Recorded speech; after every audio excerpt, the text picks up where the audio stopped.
Good morning, students. Now, here today we are going to start Unit 6 Line and Angles. This chapter is from the geometry portion of the mathematics.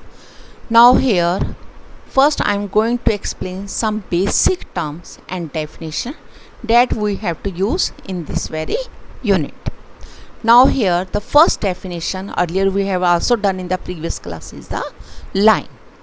The basic concept of a line is its straightness and it extends indefinitely in both the direction. We have also studied in the previous classes what is a line.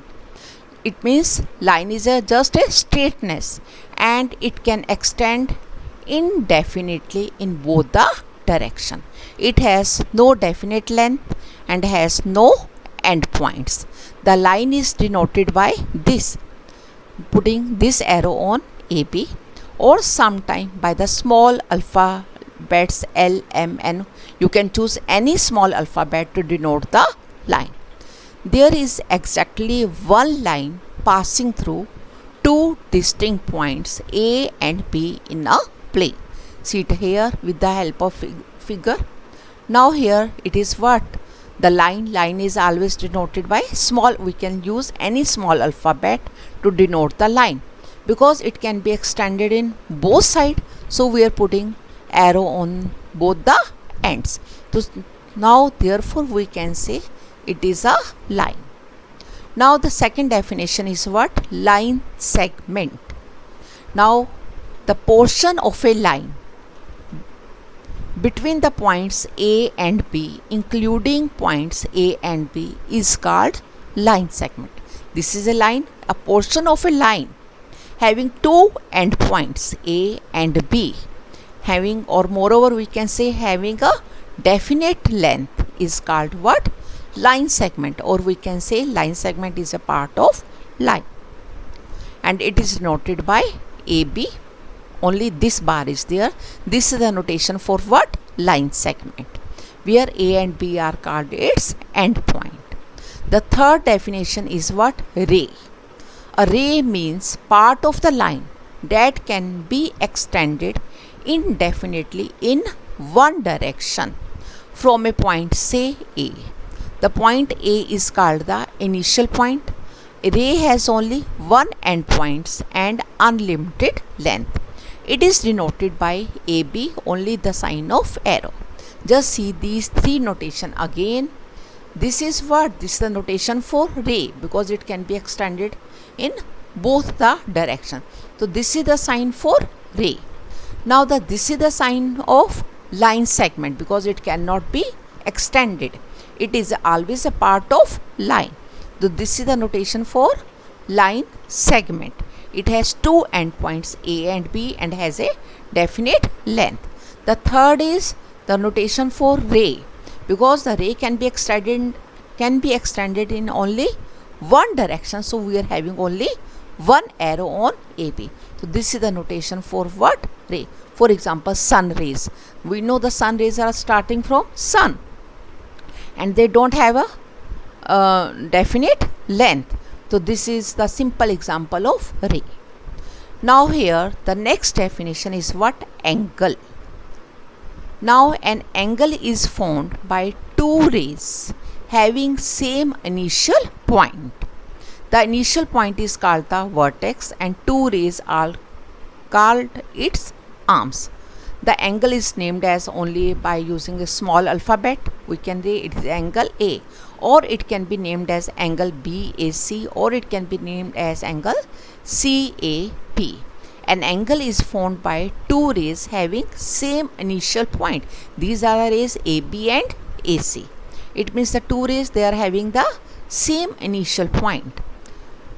And here the initial point is known as vertex of the angle and these rays are known as the arms of the angle. And it can be named as, we can write only angle A, or we can name it angle BAC, or we can name it angle CAB. Now the type of angles. Earlier we have done it also. Acute angle, the angle lying between 0 and 90, we know that acute angle, angle lying between 0 and 90. Obtuse angle, an angle lying between 90 and 180 degree, that is obtuse angle. Right angle, an angle of 90 degree. Straight angle, an angle of 180 degree. Now the reflex angle, angle lying between 180 and 360 degree is known as reflex angle. It may be new for you. Reflex angle, angle lying between 180 and 360 degree is known as reflex angle. Now complete angle, an angle of what? 360 degrees known as complete angle. Now some more about angles, adjacent angles. Now here two angles are called adjacent angle if they have a common vertex and a common arm and their non-common arms lies on the different side of the common arm. See in the example, these two angles are known as adjacent angle. They are having what? Common vertex and one arm is common, and two other non-common arms are on the opposite, on the different side of the common arm. These angles are known as, this type of pair of angle is always known as adjacent angle. They are forming at the common vertex, one arm is common. Just this is very much important here in this unit. Adjacent angles. Two angles are called adjacent angles if they have a common vertex, a common arm, and their non-common arm lie on the different side of the common arm. So these two angles are known as adjacent angle. We can name it what? Angle AOB and angle BOC. These are what? Adjacent angles. Now here the vertex O is common and this is the OB is what? Their common arm. Now here the second definition is linear pair of angles. Two adjacent angles, angle AOB and angle BOC, are said to be linear pair if their non-common arm form a straight line AOC. Now these two angles are adjacent because the common vertex is there and one arm is common. So we can say these two angles are what? Adjacent. But here in this, the non-common arm of the adjacent angle are in the opposite direction. They are forming a line. So this pair of angle is always known as linear pair. But this two adjacent angles, angle AOB and angle BOC, are said to be linear pair if their non-common arms form a straight line AOC. And always angle AOB plus angle BOC equal to 180 degree. Always the sum of the linear pair of angle is equal to 180 degree. Then comes the complementary angle. This we have already done. Two angles are called complementary angle if the sum of their measure is 90 degree. Each angle is called the complement of the other. For example, 30-60, 15-75, 35-55. These are what? The different pair of complementary angle. In each case the sum is 90 degree. So these are known as complementary angles. Similarly, supplementary angles. Two angles are said to be supplementary angles if the sum of their measure is 180 degree. Each angle is the supplement of the other. It means if the sum of the two angle is what? 180 degree, then the angles are said to be what? Supplementary angle. For example, 20, 180, sum is what? 180. 45, 130, again the sum is 180 degree. So these two pair are the example of supplementary angles. Then the next is here the vertically opposite angle. When two lines intersect, then four angles, say A, B, C, D, are formed. Now angle A and C and other pair is angle B and D. These are known as vertically opposite angle. In short, we can write VOA, vertically opposite angle. They are always formed when two lines intersect. Then always we are forming vertically opposite angles. Now here this is what vertically opposite angle A and C, B and D, and always you remember that vertically opposite angles are always equal. It means angle A equal to angle C and angle B equal to angle D. This is one of the important property of vertical opposite angle. First, when they will form, when two lines intersect, and always the vertically opposite angles are equal. Then the parallel lines, you must know, two distinct lines in a plane are parallel. If they don't intersect, then the lines are said to be parallel. Suppose this is line L, this is line M. These are what? These are parallel lines, and always the distance between two parallel lines is always the same. When the lines are parallel, the distance between them always remains the same. This is the definition of what? Parallel lines. Now here some more results that we have to study in this chapter. The word is axiom 6.1 because it is 6 unit. So this axiom is 6.1. First, you know what do you mean by the word axiom. Axiom is a statement which is accepted true without any proof. It is just a simple statement and we are assuming the statement is always true. This is known as what? Axiom.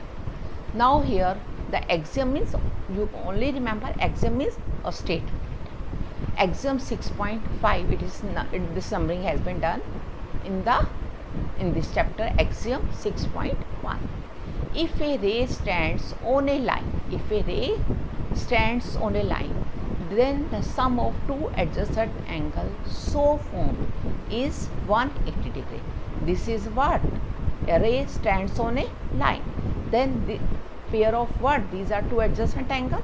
So we can say angle AOC plus angle BOC equal to 180 degree, and moreover we can also say it is what? Linear pair, and sum of the angle of a linear pair is what? 180 degree. Also it can be stated in the another way. So now the axiom 6.2, if the sum of two adjacent angle is 180 degree, then their known common arm always form a straight line. This is just the converse of this axiom. Now this axiom states if a ray stands on a line, then the sum of two adjacent angles so formed is 180 degree.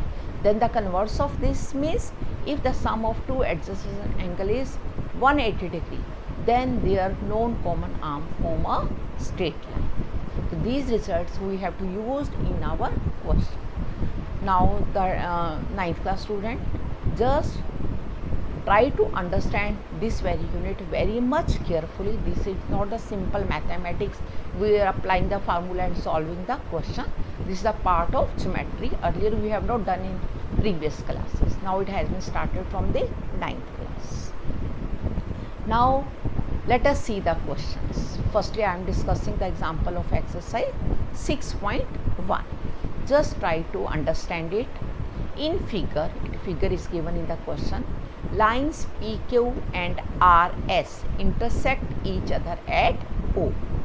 Angle POR ratio angle ROQ equal to 5:7.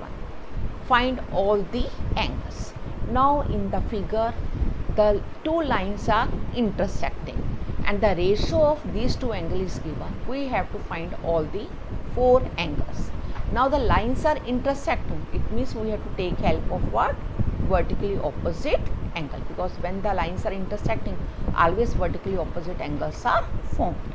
Now here, angle POR plus angle ROQ equal to 180 degree, linear pair. This is a straight line. This ray stands on it. So we can say the sum of this angle plus sum of this angle must be equal to 180 degree. So it means we can write angle POR plus angle ROQ or QOR equal to 180 degree. Now the ratio of these two angles, sum of these two angles is 180 degree, and the ratio of these two angles is given to be 5:7 in the question. Let us suppose the first angle is 5x and the second angle equal to 7x. Now putting the value of these angle in the equation 1, we can write angle POR equal to 5x angle ROQ equal to 7x. Putting this value in this equation, we are getting here 5x plus 7x equal to 180 degree. Solving 12x equal to 180 degree. So x equal to 180 by 12 equal to 15 degree. So therefore angle POR equal to 5x means 5 into 15 equal to 75 degree, and angle ROQ equal to 7x means 7 into 15 equal to 105 degree.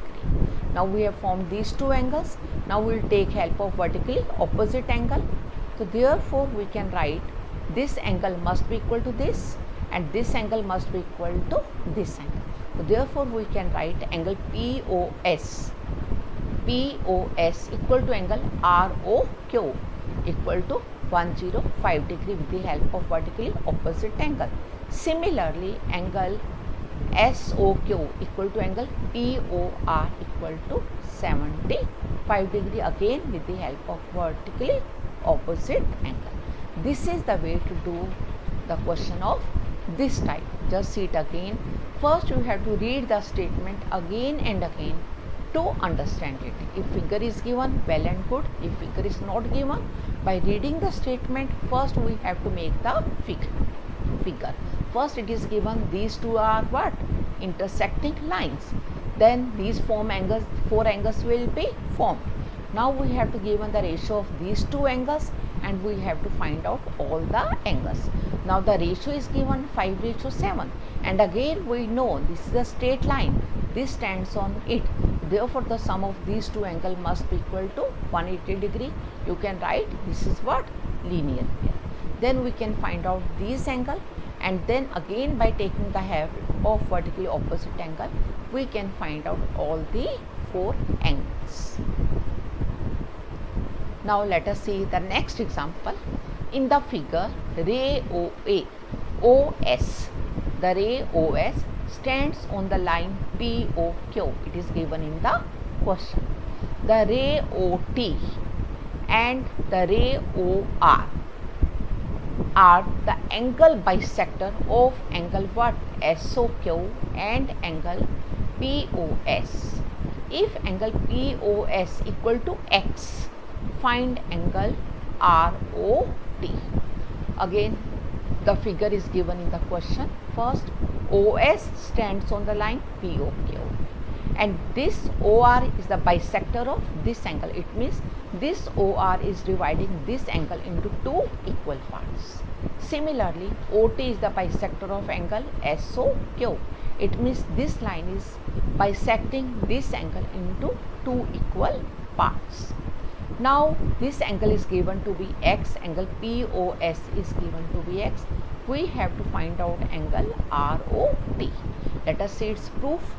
Now again say it is a straight line, this stands on it. Then we can take help of what? Linear pair. Angle POS plus angle SOQ equal to 180 degree. First we have to write ray OS stands on POQ. Therefore the sum of this and the sum of this plus this angle equal to 180 degree. We have to mention this is the linear pair. Now angle POS, it is given to be X. We are putting the value of this X plus angle SOQ equal to 180 degree. Therefore angle SOQ equal to 180 minus X. Now here OR bisect angle POS.